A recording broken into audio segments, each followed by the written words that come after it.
আসসালামু আলাইকুম। শেয়ার নিউজের পক্ষ থেকে আপনাদের সবাইকে স্বাগতম। তো চলতি সপ্তাহে ৫ টা কোম্পানি ডিভিডেন্ড ঘোষণা করেছে। চলুন দেখে আসি সেই ৫ টা কোম্পানির কি।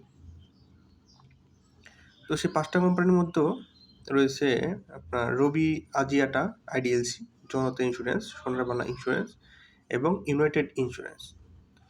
এর মধ্যেও ২ টি কোম্পানি ডিভিডেন্ড ঘোষণা করেছে।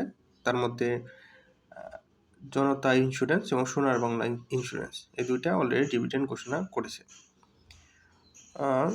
এই কোম্পানিগুলোর মধ্যেও আমার বিশ্লেষণ অনুযায়ী ফাইন্যান্স কোম্পানি আইডিএলসি অন্যতম একটি কোম্পানি।